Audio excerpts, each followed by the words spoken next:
Holding that little copper disc in your hand, it's easy to forget how many hidden stories and secret values it carries.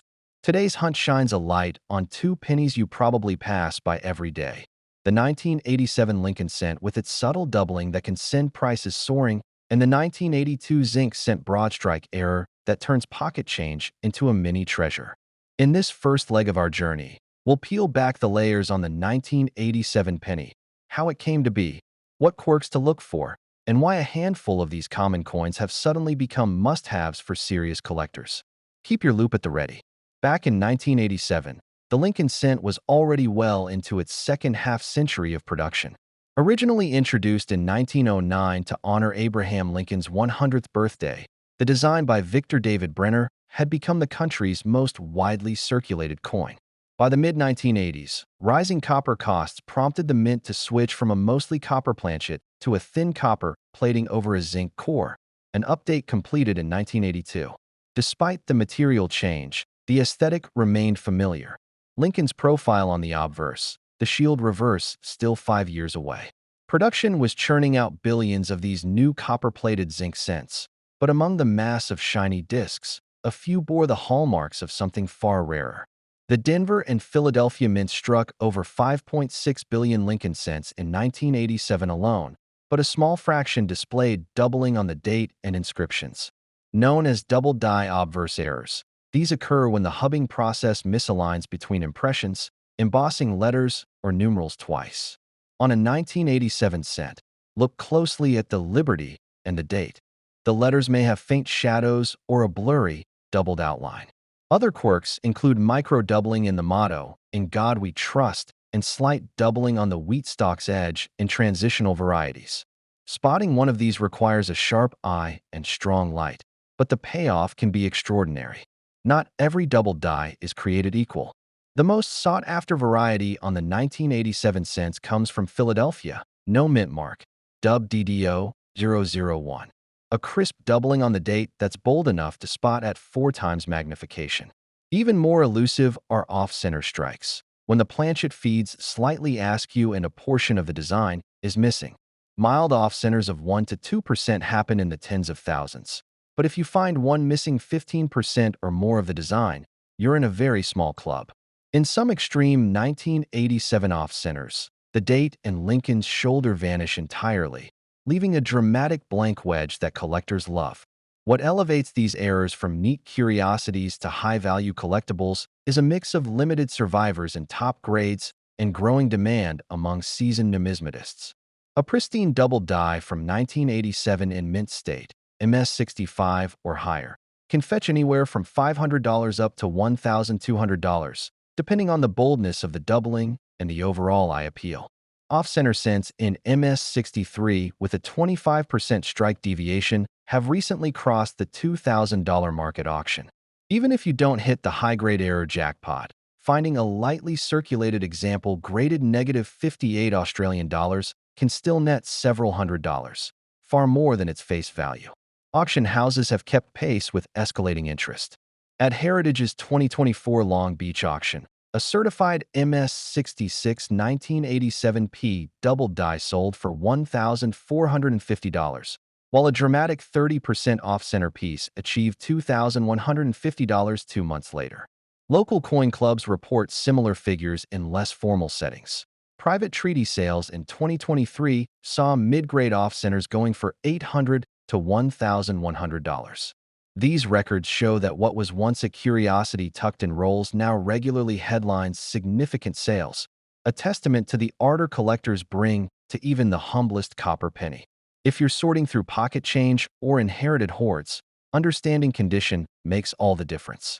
A well-worn, circulated 1987 cent without errors is essentially face value, still a penny. Move up the scale to negative 50 Australian dollars, about 20% wear, and you might see 2 to 5 cents on the open market. In MS-60 to MS-63, basically uncirculated to lightly handled, prices notch up to 10 to 30 cents.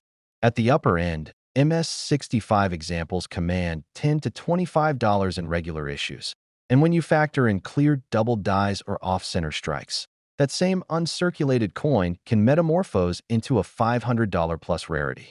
Collectors swapping stories often mention stumbling upon these errors by accident. One veteran numismatist recalls rifling through a bag of thousands of cents and pulling out a single 1987 that looked odd. That off-center wedge turned out to be an unadvertised treasure he traded for a stack of graded slabs. Another tale comes from a dealer who found a crispy double die on a customer's string of coins, then watched it jump from a few $100s to $1,000 in under a year as word spread.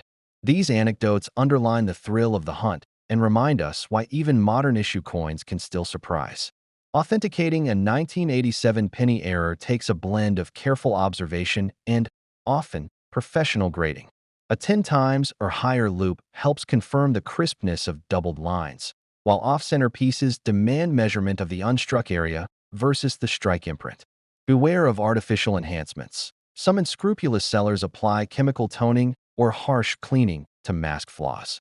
Submitting coins to grading services like PCGS or NGC not only verifies authenticity, but preserves long-term value. Their population reports also guide collectors. If only 50 of a certain error are graded at MS64 or above, you know exactly how rare that find is. Market trends over the past 5 years have steadily nudged values upward for 1987 double dies and off-centers alike. As younger hobbyists discover numismatics online, demand for modern errors has surged, and seasoned collectors are keen to add these late, 20th century oddities to their portfolios. Auction attendance at error-specialized events has grown, with dealers vying to secure any bold variety they can find. This competition drives up prices and underscores the importance of vigilance when hunting through rolls of cents. Storing your discoveries properly ensures they retain, or even gain, value. Airtight flips, mylar holders, or archival safe coin envelopes guard against moisture and air pollutants. Avoid PVC-based plastic, which can leach chemicals and stain copper over time. Keep error and high-grade specimens in a cool, stable environment away from sunlight. A little prevention goes a long way.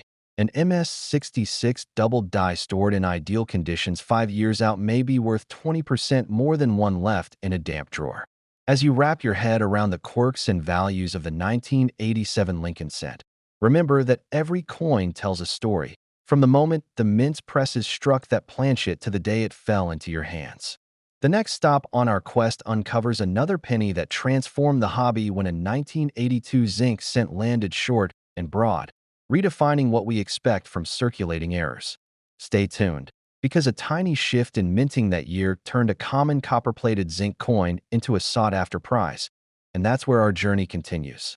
Shifting our gaze to the Lincoln cent minted in 1989 opens another chapter in unexpected penny lore. While the profile of Lincoln and the memorial reverse remained unchanged, that year's output carried subtle quirks waiting to be uncovered. Over 7.26 billion cents rolled off the presses in Philadelphia and another 5.35 billion in Denver, making 1989 one of the highest mintage years in modern penny history. Yet amid those vast numbers, a handful of coins slipped through with telltale signs of mint missteps and leftover materials, transforming everyday copper-plated zinc into prized rarities for seasoned collectors. First, the double die obverse variety demands a trained eye. On authentic examples, you'll catch slight doubling on "In God We Trust," "Liberty," and the date numerals, almost like a faint shadow echoing each letter. True specimens reveal crisp, parallel outlines behind each character, a fingerprint of misaligned hubbing during die preparation. Because genuine FS 101 examples display doubling bold enough to spot under modest magnification, they stand out in a jar of common sense and become instant conversation starters at coin shows. Beyond die doubling, the carryover of pre-1982 bronze planchets makes a rare cameo. Although the mint aimed to eliminate solid bronze blanks by late 1982, a few slipped into the hopper in early 1989. These heavier, solid copper discs weigh roughly 3.11 grams, about a quarter more than their zinc core siblings, and ring with a higher-pitched ping when lightly tapped against glass. Their warmer, deeper red hue also contrasts with the brighter sheen of plated zinc, creating a visual cue for collectors who know what to look and listen for. Other minting mishaps add to the year's intrigue. Off-center strikes, where part of the design falls outside the planchet edge, appear in varying degrees and regularly trade hands for $40 to $150 depending on severity. Clipped planchets, blank discs missing a segment before striking, fetch similar sums, especially when the clip intersects Lincoln's portrait or the wreath outline. Broad strikes, too, offer a subtle spread at the rim and can draw $75 to $200 among error enthusiasts, each coin telling its own mechanical tale of pressure and placement. Auction records highlight the premium these anomalies command.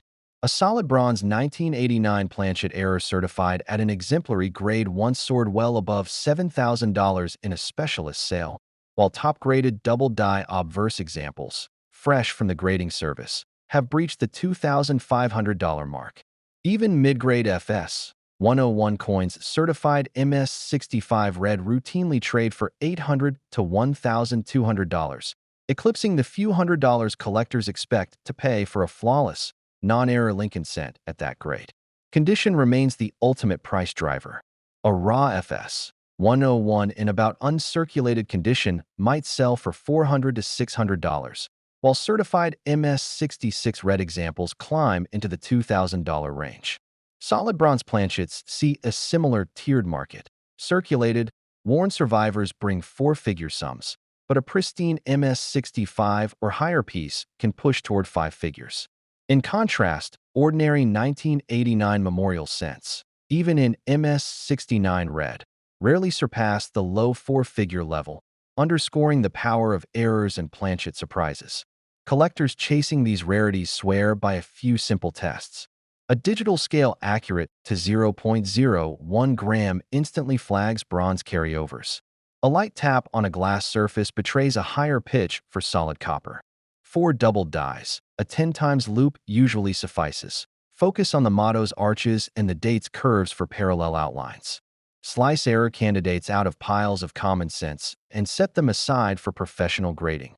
Third-party encapsulation not only verifies authenticity, but also amplifies resale value. Stories of discovery abound in the numismatic community. One hobbyist recalls buying a mixed lot of common Lincoln cents at a small-town shop, only to later realize a faint double in the date. After grading, that $2 purchase turned into a certified MS65 red FS 101 valued at over $1,200. Another recounts a chance encounter at a county fair. A local farmer sold what he thought were old pennies from his grandfather's stash. Inside that collection lay 2 solid bronze 1989 planchets, later authenticated and sold for more than $15,000 combined.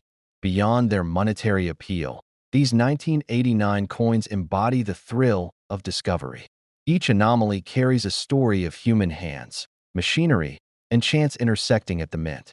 They remind us that even in an era of mass production, small oversights can immortalize a single cent. As collectors and owners sift through rolls or jars, the chance to uncover a double die or a leftover bronze planchet renews the excitement of the hunt, turning mundane change into a bridge between past processes and present pursuits. No matter how many Lincoln cents you've examined, 1989 refuses to blend into the background. From faint shadows behind letters to the unexpected weight of a bronze planchet, every test and examination can reveal a hidden gem. With careful observation, a trusty scale, and a loop in hand, today's collectors, and anyone who might hold one of these coins, can transform ordinary pocket change into a piece of mint history worth its weight in copper and then some.